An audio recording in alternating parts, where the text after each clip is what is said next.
একটা দেশ ওই দেশের নাম কম না, সেই দেশও চুরি করেও মন্ত্রী হওয়া যায়। কোন দেশত ক, তাহলে আমি ওই দেশত যাবো।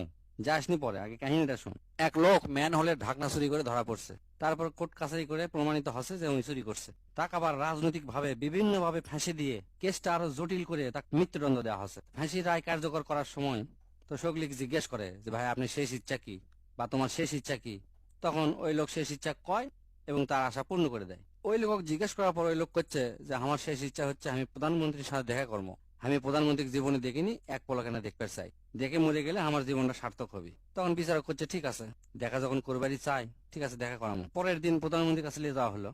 প্রধানমন্ত্রী এখন করছে তাহলে আমার সাথে দেখা করে তোমার কি লাভ। তো ওই লোক করছে আমার দুটা কামের জন্য আসছি, এটা আপনার সাথে আমার দেখা হলো, আর আরেকটা তথ্য জানানোর জন্য আপনার কাছে আসছি। প্রধানমন্ত্রী মিচ্ছানা অবাক লাগে করছে তাই নাকি, কি তথ্য?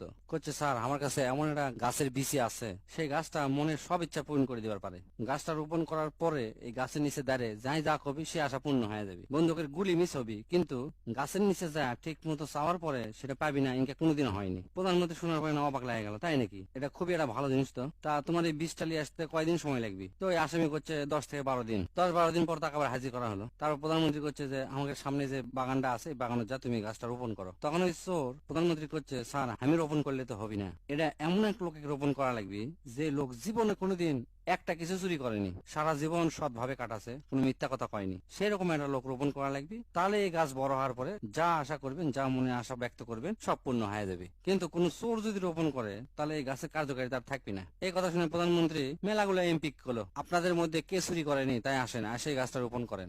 একজনের রোপণ করার জন্য সাহস পেল না। সগলি করছে যে আমরা এত বড় দায়িত্ব পালন করি, টুকটাক এই 9-6 হতেই পারে। তারপর সমস্ত মন্ত্রীকে জিজ্ঞেস করলো, কোন মন্ত্রীরাই রাজি হলো না। তার মধ্যে এক মন্ত্রী করছে আমাদের তো আরো বড় 9-6 হয়, এমপিরা তো কম 9-6 করতে পারে, আমরা এই গাছ রোপণ করলে আরো কাম হবি না। এরকম করতে করতে সগলি জিজ্ঞেস করা শেষ হয়ে যায়, কেউ রাজি হয় না। তার মানে সগলি চোর। লাস্টে সগলি মিলে প্রধানমন্ত্রী করছে তাহলে স্যার আপনি রোপণ করেন। তখন প্রধানমন্ত্রীরও কোচর মোচর শুরু হয়ে গেছে, করছে না না কি যে কও, তোমরা যদি এরকম হয় তাহলে আমি তো তোমাকে বস, আমার তো 9-6 আরো হবি, আমার না চাললেও আমার অজান্তেই হয়ে যাবি, তাই আমি এই গাছ রোপণ করার রিস্ক লিবার চাচ্ছি না। তারপরে এক এমপি এখন করছে আচ্ছা লোকটা তো মাত্র ম্যান হলে ঢাকনা চুরি করছে, তো এর জন্য কি ফাঁসি দেওয়া উচিত? আসলে ফাঁসি দেওয়া উচিত লয়, এর কাছে মুসলেখা লেখেলেন যে আর জীবনে কোনোদিন এলে চুরি টুরি করবি না, করলে এক ছাড়ে দেয়। আর আমরা তো আরো কত বড় বড় চুরি করিচ্ছে, আমাকে তো কিছু হচ্ছে না, তাই এক ছাড়ে দেওয়াই উচিত। এই কথা শুনে আরেক মন্ত্রী করছে না না এক ছাড়ে দেওয়া হবে না, ছাড়ে দেওয়ার সাথে সাথে বাইরে যা সব ফাঁস করে দিবি, কবি যে এই ঘটনা সগলি চোর, আমরা সগলি চোর নামে আখ্যায়িত হয়ে যাবো। তার থেকে এক কাম করা হোক, এক আমাকে লান্দের পদ দেওয়া হোক, পদ পাইলে বাইরে যার কিছু কবি না। ওই কথা শোনার পর সবাই রাজি। তখন সবাই মিলে ওকে মন্ত্রিত্বের পদ দিল।